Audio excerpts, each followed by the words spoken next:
चलिए, तो हम बात कर रहे हैं किसकी? नॉर्मेलिटी की। ध्यान से समझना।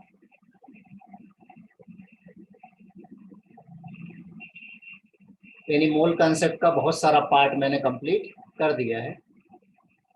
अब नॉर्मेलिटी, नॉर्मेलिटी क्या होती है? नॉर्मेलिटी होती क्या है? Normality is the number of gram equivalent of solute present per liter solution। उसे हम क्या कहते हैं? नॉर्मेलिटी। क्लियर? तो नॉर्मेलिटी वॉल्यूम पर डिपेंड करती है। क्यों डिपेंड करती है? टेम्परेचर पर डिपेंड करती है। क्यों? क्योंकि इसमें वॉल्यूम है। इसकी यूनिट क्या होगी? Gram equivalent per litre. Right? Yes no? हाँ सर। तो नॉर्मेलिटी की डेफिनेशन हमने क्या लिखी है? Number of gram equivalent of solute upon volume of solution in litre. इसका मतलब ये निकला कि नंबर ऑफ ग्राम इक्विवेलेंट क्या होते हैं? अच्छा, number of gram equivalent actual में क्या होता है? नंबर ऑफ मोल क्या होते हैं? Weight by molar weight. तो ग्राम इक्विवेलेंट क्या होता है? Weight of solute upon equivalent weight of solute. उसको मैं ईबी से रिप्रेजेंट कर रहा हूं upon volume of solution litre. तो यहाँ पर number of gram equivalent equal to आया, क्रॉस मल्टीप्लाई करेंगे तो N into V N litre equal to weight by equivalent weight. Correct? आया ना? हाँ सर। हाँ सर। अब आगे बढ़ते हैं इसमें, आगे बढ़ते हैं इसमें। नॉर्मेलिटी इक्वल टू हमने क्या लिखा? Number of gram equivalent. तो अगर मैं इसको ऐसा लिखूं, नंबर ऑफ मिलीग्राम इक्विवेलेंट,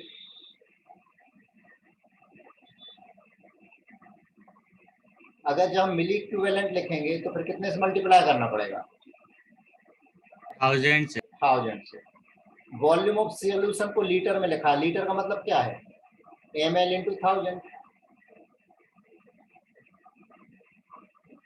तो इसका मतलब ये निकला कि n into V N M L equal to क्या कहलाता है? Number of milli equivalent. हाँ sir. Number of milli equivalent equal to W B by E B into 1000। Clear? अब यहाँ पर ये बात क्लियर हो गई। अब इक्विवेलेंट वेट होता क्या है वो हम बाद में देखते हैं, पहले इसको फार्मूले से देख लें। इक्विवेलेंट वेट यानी इक्वल टू होता है given weight, sorry molar weight by N factor. अब एन फैक्टर क्या है बात करते हैं अभी। Molar weight by N factor, आना। यस। तो जो हमने लिखा नंबर ऑफ ग्राम इक्विवेलेंट हमने लिखा हुआ है, उसको हम वापस से लिखते हैं। Number of gram equivalent equal to क्या लिखा हमने? ऊपर लिखा हुआ है, हाईलाइट किया, डब्ल्यू बी बाई। लेकिन ईवी का मतलब क्या होता है? M B by N F. तो बचा क्या? W B by M B into N. और W B by M B मतलब क्या, वेट बाय मोलर वेट यानी क्या कहलाता, number of mole. Number of moles. तो number of gram equivalent equal to हो गया number of gram mole into N factor. बहुत ही इंपॉर्टेंट रिलेशन। क्या ये बात समझ में आ गई? हाँ सर। Yes, sir. इसी में हम फिर से आगे बढ़ते हैं। एक नॉर्मेलिटी का फार्मूला होता है, एक मोलरिटी का फार्मूला होता है। तो नॉर्मेलिटी का फार्मूला तो अभी हमने लिख ही लिया है कि नॉर्मेलिटी इक्वल टू क्या होता है, नॉर्मेलिटी इक्वल टू क्या लिखा हमने, number of gram equivalent upon a volume of solution in litre equal to क्या लिखा था, W V by E V upon a volume of solution. Yes no. और मोलरिटी क्या होती है, number of gram mole upon में volume of solution. Mole का मतलब क्या, W V by M B यानी weight by molar weight by volume of solution. दोनों को डिवाइड कर दीजिए, क्या आ गया, N by M equal to क्या बचा, इक्वल टू क्या बचा बताओगे, M B by E B, है ना। Yes, sir. इस इक्वेशन से M B by E B किसके इक्वल है, एन एफ, ये हो गया एन फैक्टर, यानी normality equal to molarity into N factor. एक और इंपॉर्टेंट रिलेशन बन गया। हाँ सर। आ गया। और यहां से एक और इंपॉर्टेंट रिलेशन बना, क्या बना, normality into equivalent weight equal to क्या होता है, molarity into molar wait.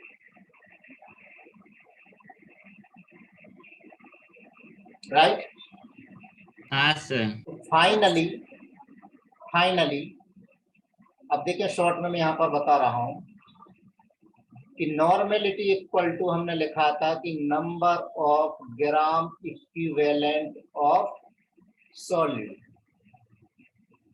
Divide by volume of solution in litre.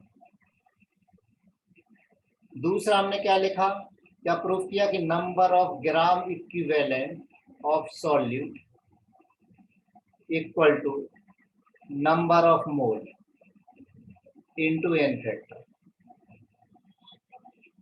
तीसरा हमने रिलेशन क्या देखा, अभी एक ही देखा।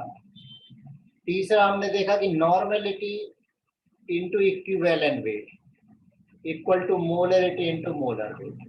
molar weight. और चौथा हमने देखा कि नॉर्मेलिटी इक्वल टू होता है मोलरिटी इनटू एन फैक्टर। अब रहस्य दो चीजों में बने हुए कि इक्विवेलेंट वेट किया, एन फैक्टर किया। अभी तो हमने रिलेशन देख लिया, ठीक है। और एक रिलेशन और हमने देखा कि normality into volume in litre equal to weight by equivalent weight equal to क्या कहलाता, number of gram equivalent.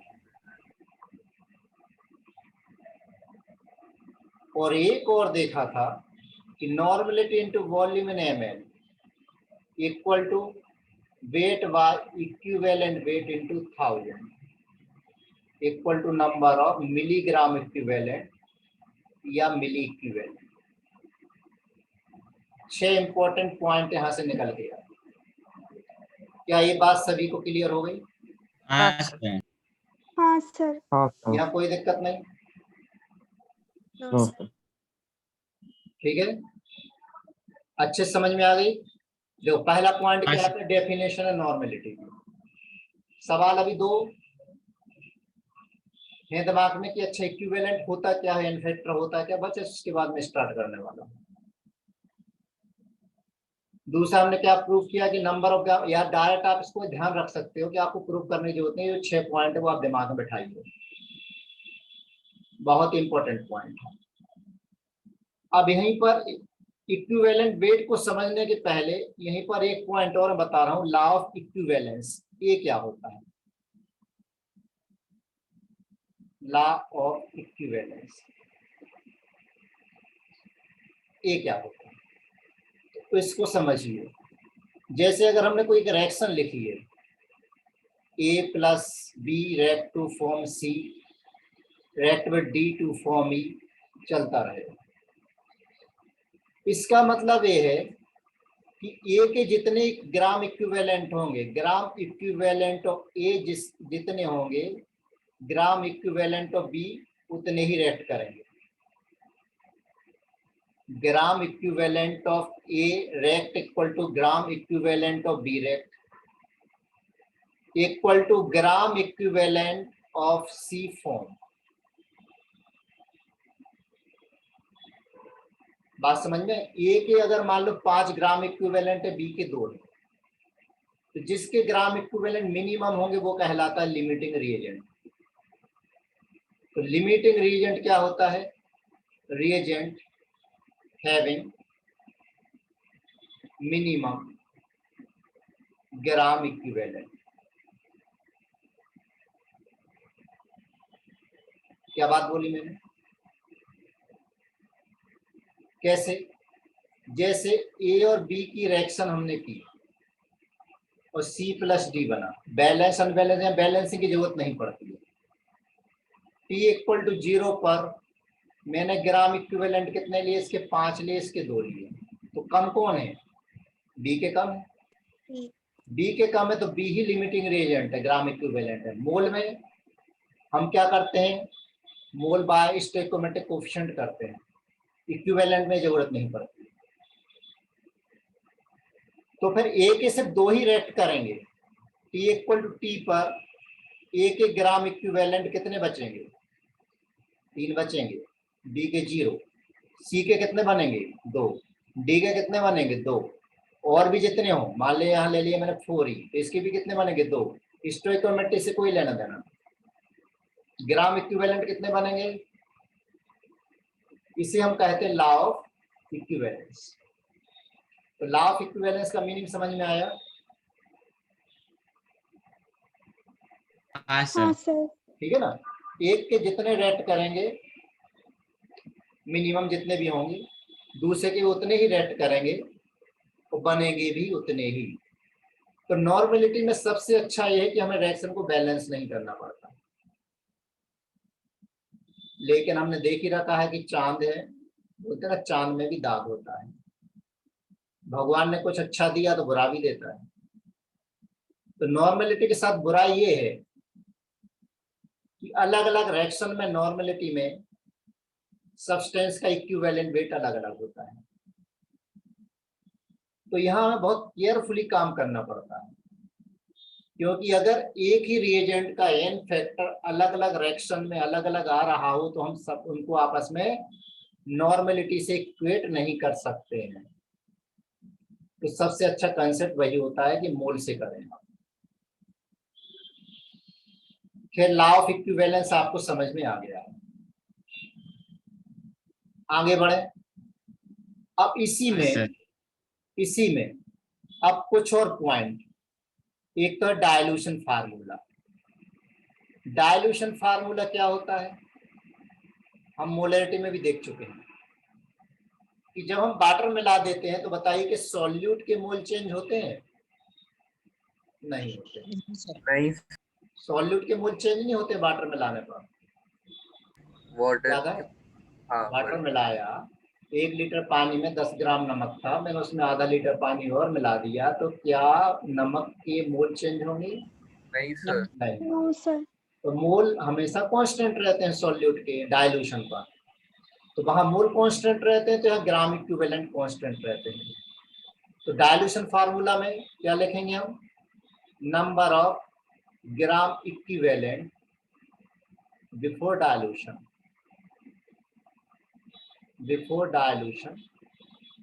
Equal to number of gram equivalent after dilution.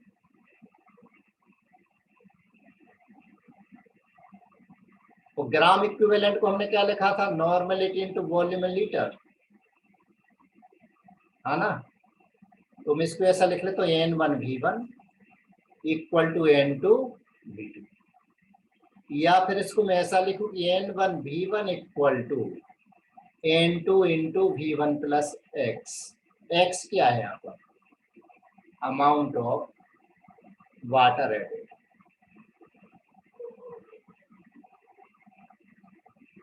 Online में दिक्कत तो नहीं आ रही है यहाँ पर स्क्रीन वगैरह में कहीं भी? नहीं सर।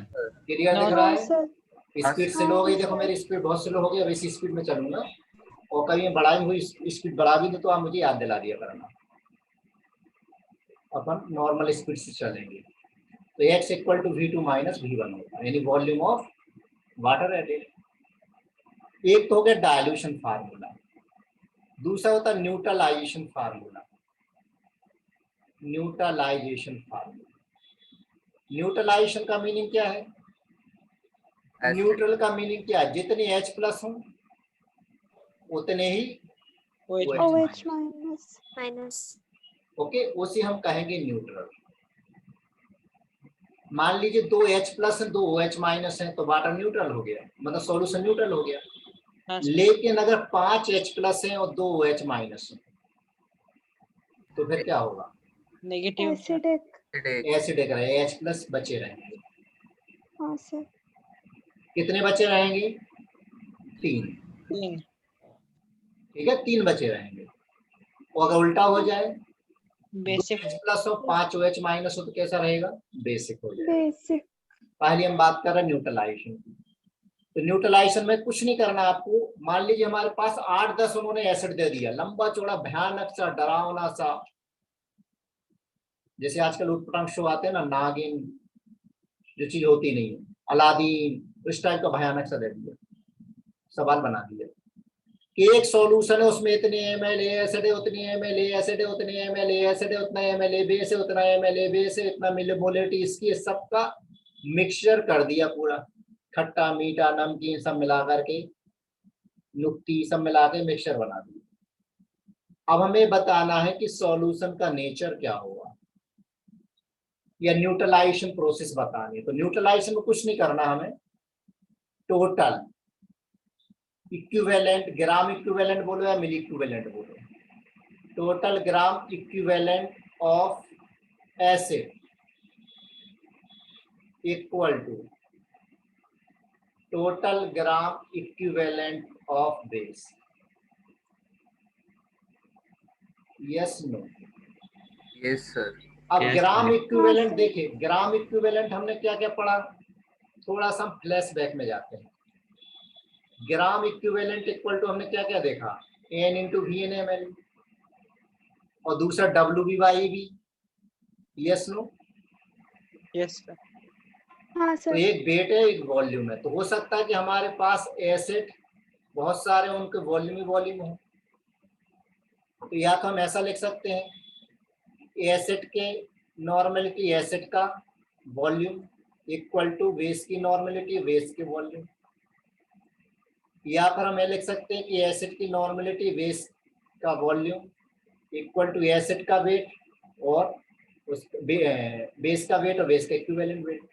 या फिर ये हो सकता है कि यहाँ पर एक का वेट और इक्विवेलेंट वेट दिया हो, दूसरे का वेट इक्विवेलेंट वेट हो। कहने का मतलब एक ही, अगर एक का वॉल्यूम दे रखा है तो N इंटू V लिखेंगे उसके लिए, दूसरे का वेट दे रखा है तो उसमें W और E लिखेंगे। अब अगर यहाँ पर एक से ज्यादा एसिड है तो हम क्या करेंगे, एक से ज्यादा एसिड है तो क्या लिखेंगे, एक एसिड का N1 एक का V1, दूसरे एसिड का N उसका V, तीसरे एसिड का N उसका V, चलता रहेगा। इक्वल टू क्या करेंगे, एक का बेस, एक बेस का N1 V1, दूसरा बेस का N और V, हाँ ना? हाँ सर। होता Yes, जाए। sir. ये क्या हो गया, ऐसे ही करते हैं। टाइट्रेशन नहीं करते, ये क्या हो गया, न्यूट्रलाइजेशन। ठीक, तो अब इसमें न्यूट्रलाइजेशन की बात तो हमें समझ में आ गई।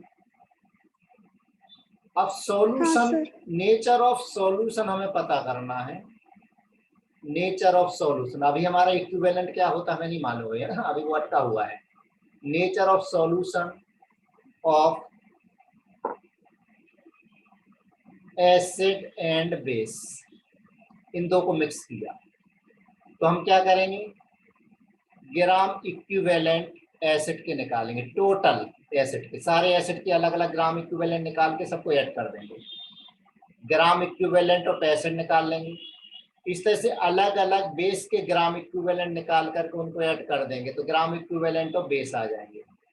अगर दोनों इक्वल हैं, दोनों इक्वल है तो ना तो H बचेगा ना OH बचेगा, सॉल्यूशन इज न्यूट्रल। लेकिन अगर ग्राम इक्विवेलेंट ऑफ एसिड ज्यादा है तो ग्राम इक्विवेलेंट ऑफ बेस कम है, तो सॉल्यूशन कैसा रहेगा, ऐसे भी। तो नॉर्मेलिटी हम क्या लिखते हैं, या जो नॉर्मेलिटी मिक्सचर रहेगी ना एक्चुअली वो क्या आ जाएगा, H+ आयन कॉन्सेंट्रेशन। तो नॉर्मेलिटी क्या होती है, gram equivalent bye volume of solution, यही लिखते हैं ना नॉर्मेलिटी में। Yes sir. हाँ सर। डेफिनेशन तो यही ना, नंबर ऑफ ग्राम इक्विवेलेंट। अब नॉर्मेलिटी जो निकल रही है किसकी निकल रही है, एसिड की निकल रही है, एसिड में क्या H+, तो यहाँ क्या लेंगे, किसके ग्राम इक्विवेलेंट लेंगे हम, H+ के। यस नो, हाँ sir. Number of gram equivalent of H+ divide by volume of solution. अब H+ के ग्राम इक्विवेलेंट कैसे निकालेंगे, एसिड के अगर 5 हो बेस के 3 है तो बचे कितने, 2, दो। तो लिखें कैसे 2, number of gram equivalent of acid minus number of gram equivalent of base, right, ऐसे ही लिखेंगे ना, माइनस करेंगे तो। हाँ सर। क्या ये स्टेप अच्छे से क्लियर हो गए, हाँ सर। किसी को भी कोई कंफ्यूजन हो तो बताइए जल्दी से, नहीं सर। नो कोई सर। कंफ्यूजन नहीं, नहीं सर। ठीक है ना भाई। एसिड के अगर 5 थे और बेस के 3 थे तो बच्चे क्या करोगे, माइनस ही करोगे ना, हाँ सर। तो माइनस हाँ किया, सर। सिंपल सा कंसेप्ट हो गया। तीसरी कंडीशन ले लें हम कि ग्राम इक्विवेलेंट ऑफ बेस ज्यादा हो और ग्राम इक्विवेलेंट ऑफ एसिड कम हो, तो बेसिक। बेसिक रहेगा।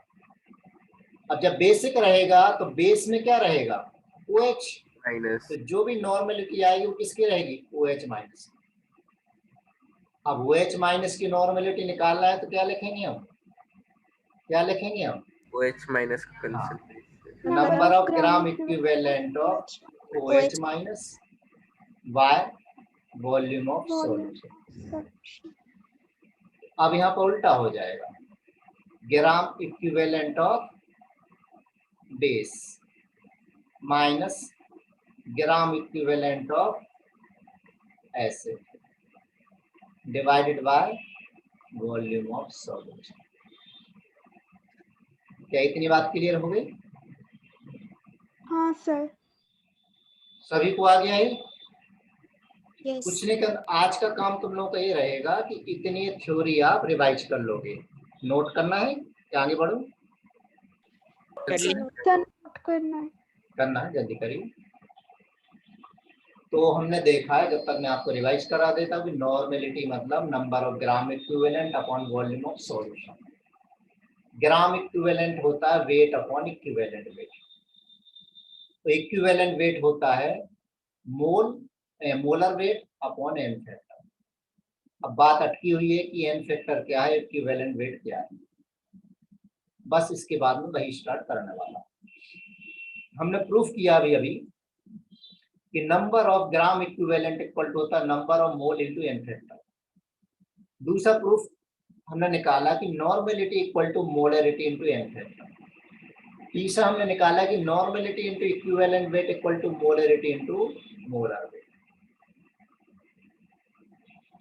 न्यूट्रलाइजेशन और डायल्यूशन में, डायल्यूशन का मतलब क्या है, N1V1 इक्वल टू N2V2, जहाँ V1 क्या है इनिशियल वॉल्यूम, V2 क्या है फाइनल वॉल्यूम। न्यूट्रलाइजेशन फार्मूला में जितने टोटल एसिड की इक्विवेलेंट है उतने ही टोटल बेस के इक्विवेलेंट होना चाहिए। अगर किसी के भी ज्यादा हुए तो सॉल्यूशन या तो एसिडिक रहेगा या बेसिक रहेगा। एसिडिक सॉल्यूशन का मतलब क्या है, equivalent of H plus by volume of solution. Basic का मतलब क्या है, equivalent of OH minus, equivalent OH minus y volume of solution. हाँ सर। इतनी बात सभी को क्लियर हो गई है? Yes, हाँ sir. सर। ठीक है, अब सवाल अपना वही है। सवाल क्या है अपना कि आखिर में इक्विवेलेंट वेट होता क्या है। तो ऑफिशियली जो इसकी डेफिनेशन है, पहले हम ऑफिशियली डेफिनेशन और अनऑफिशियली हम इसको समझ लें। तो पहले तो अनऑफिशियली बात कर लें। इक्विवेलेंट वेट का एक नॉर्मल लैंग्वेज में, ठीक है ना, इंदौरी भाषा में इसका मीनिंग क्या है। तो इंदौरी भाषा में देखिए भाई, इक्विवेलेंट नाम से पता लग रहा है, इक्वी का मतलब क्या है, इक्वल। और वैलेंट का मीनिंग क्या है, वैलेंसी। तो हम क्या बोलेंगे, weight per valency, weight per valency, यानी weight equal to valency, weight equal to valency. जैसे हम सोडियम ले लें, सोडियम का एटॉमिक वेट कितना होता है, 23। सोडियम की वैलेंसी कितनी होती है, 1। तो इक्विवेलेंट वेट क्या हो गया, 23/1, 23 ग्राम। 23 ग्राम इसका सोडियम का इक्विवेलेंट वेट हो गया। मैग्नीशियम का एटॉम वेट होता है 24। मैग्नीशियम पर 2 चार्ज है, वैसे भी 2 वैलेंसी होती है। 2 वैलेंसी के लिए 24, तो एक वैलेंसी के लिए कितना, 12 ग्राम इक्विवेलेंट वेट हो गया। थोड़ा सा मीनिंग समझ में आ रहा होगा। हाँ सर। एल्यूमिनियम का एक एटॉम वेट 27, वैलेंसी 3 होती है, तो 27/3 यानी कितना हो गया, 9 ग्राम। ऑक्सीजन पर 2 माइनस, एक अकेला ऑक्सीजन लिया तो इसका एटॉम वेट कितना, 16, तो 16/2, सॉरी वैलेंसी कितनी, 2, तो यहाँ पर आ गया 16/2 यानी कितना आ गया, 8 ग्राम। ये बात समझ में आ रही है क्या? हाँ सर। Cl माइनस हाँ, का 35.5 वैलेंसी, एक माइनस एक ले लीजिए, तो 35.5/1। आई थिंक अब समझ में आ गया होगा। हाँ सर। हाँ सर। अब इसकी ऑफिशियल मीनिंग समझ में आ गया। ये इस तरह से डायरेक्ट हर जगह नहीं निकलता है, लेकिन फिर भी हमें काफी कुछ मीनिंग समझ में आ गया। अब जैसे देखिए कार्बोनेट, अब मैं बोलूं कार्बोनेट की वैलेंसी क्या, तो यहाँ पर चार्ज है, तो हम इसको वैलेंसी नहीं बोल सकते ना यहाँ पर। चलिए तो अब आगे बढ़ते हैं, हम इसकी डेफिनेशन क्या है, डेफिनेशन क्या है इसकी। डेफिनेशन ये है कि amount of substance that react और डिस्प्लेस, जो या तो रेक्ट करे या डिस्प्लेस करे, किसको, 1.008 ग्राम हाइड्रोजन और 8 ग्राम ऑक्सीजन और 35.5 ग्राम क्लोरीन। क्या डेफिनेशन देखी हमने, बोलो जल्दी से।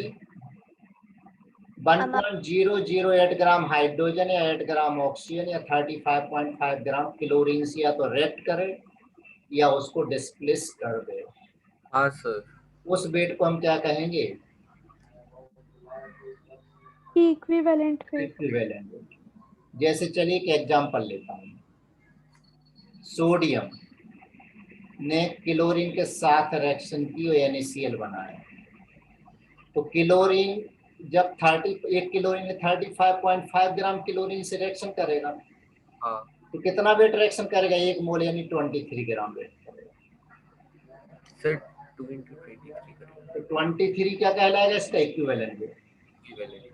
अरे 1 ही मोल करेगा ना। हाँ सर। मैग्नीशियम की रिएक्शन हुई, MgCl2 बना, इसका 1 मोल, इसका भी 1 मोल है। 1 मोल 24 ग्राम और 1 मोल 71 ग्राम।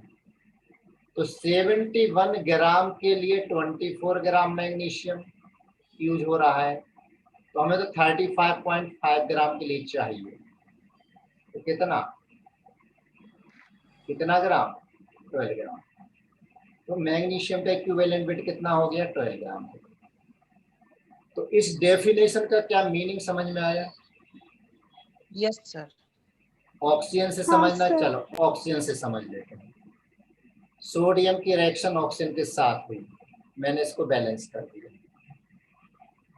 क्या बना? 2Na2O, ये बना।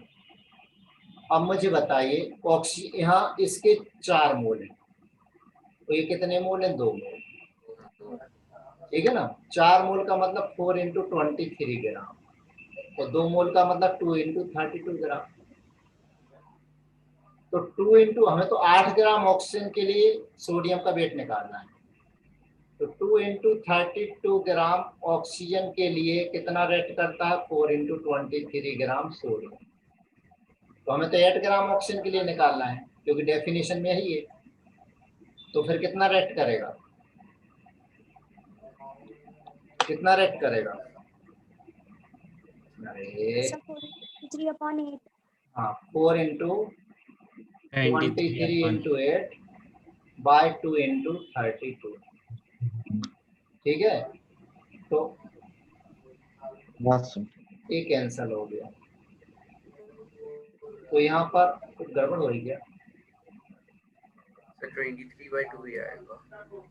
ये तो 23/2 आ रहे हैं। हाँ, क्योंकि ऑक्सीजन मतलब वो है ना। हाँ, रिएक्शन गलत लिखी ना हमने।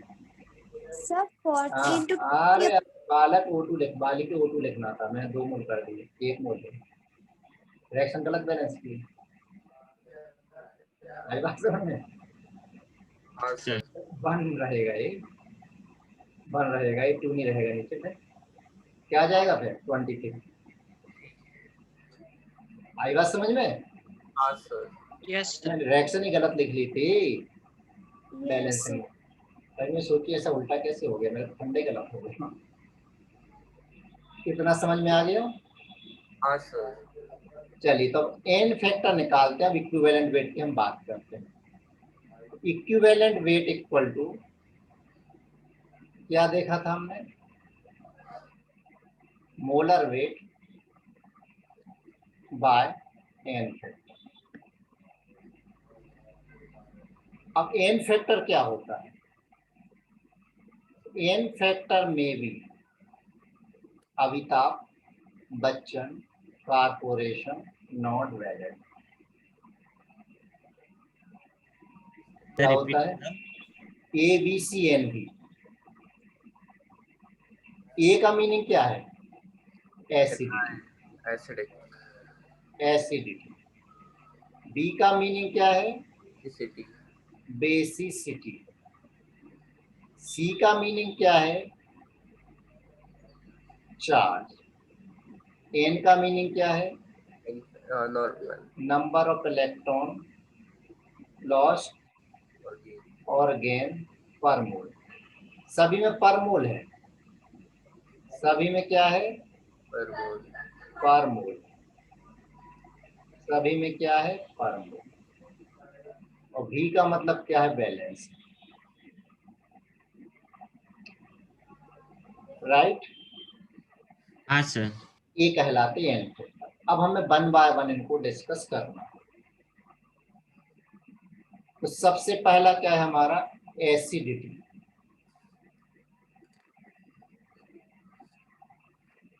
एसिडिटी किसके लिए निकालते हैं? बेस के लिए। इसका मतलब बेस एसिडिक नहीं होते हैं। बेस कितना बेसिक है कैसे पता करते हैं? एसिड से रिएक्शन कराते हैं। हाँ सर। तो acidity of a base is defined as number of, base की बात कर रहे हैं ना, OH ion of base replaced by H+ ion of ऐसे पर मोल या पर स्टोइकोमेट्रिक कोएफिशिएंट। कितने OH H प्लस से रिप्लेस होते हैं वो क्या कहलाते हैं? कितने OH रिप्लेस होते हैं, रिप्लेसेबल नहीं। क्या लिखा मैंने? रिप्लेस्ड बाय, और साथ में क्या लिखा? पर मोल। ये दो वर्ड पे ध्यान देना। अब मेरे जेब में 10 रुपए हैं, मेरी मर्जी में 10 रुपए निकालूं कि 1 रुपए निकालूं? हाँ ना? निकलने को मैक्सिमम 10 रुपए निकल सकते हैं जेब से, लेकिन मेरी मर्जी में कितने निकालूं? हाँ सर। इसके बेसिस पर बेस कितने टाइप के होते हैं? कई टाइप के, जैसे mono acidic base, mono acidic, di acidic base, tri acidic base. Mono acidic base का एन फैक्टर हमेशा 1। डाई एसिडिक का मेरी मर्जी 10 रुपए निकालू 5 रुपए निकालू, मतलब 1 या 2। तो यहाँ एन फैक्टर 1 या 2 या 3 कुछ भी हो सकता है। तो पहले तो ध्यान रखना कि एन फैक्टर कभी भी 0 नहीं होता, इक्वल और ग्रेटर देन 1 हो सकता है, इक्वल और लेस देन 1 हो सकता है, कुछ भी हो सकता है, 0 नहीं होता। इसका एक ही एग्जांपल लिख रहा हूं मैं, NaOH। एक OH है तो मैक्सिमम एक ही रिप्लेस होगा, लेकिन अगर 2 OH हैं कितने भी निकल सकते हैं, 3 OH हैं तो कितने भी निकल सकते हैं। तो रिएक्शन अगर नहीं दे रखी तो मैक्सिमम लेना है, रिएक्शन नहीं दे रखी तो हमें क्या करना है? मैक्सिमम लेना है। तो अगर रिएक्शन दे रखी है तो कितने रिप्लेस हो रहे हैं वो हम कैलकुलेट करेंगे। हाँ सर। राइट। तो अब इसका कैलकुलेशन हम सीखेंगे कल, यानी कल मैक्सिमम अपना एन फैक्टर खत्म हो जाएगा। हाँ सर। बहुत लंबा नहीं खींचेंगे, मतलब पूरे कॉन्सेप्ट सिखाऊंगा। तो मैक्सिमम मेरे ख्याल से हो सकता है कल ही पूरा खत्म हो जाए एन फैक्टर, बस रेडॉक्स वाला बचेगा। तो रेडॉक्स के लिए तो मैं वो लेक्चर देखना पड़ेंगे रेडॉक्स वाले मेरे, नहीं तो टाइम बहुत लग जाएगा। ठीक है ना? हाँ सर। तो रेडॉक्स वाला एन फैक्टर छोड़ करके मैं आगे सॉल्यूशन के पार्ट में मूव कर जाऊंगा। तो अभी कल भी अभी आपका यही चलेगा एन फैक्टर। ओके। राइट। हाँ सर।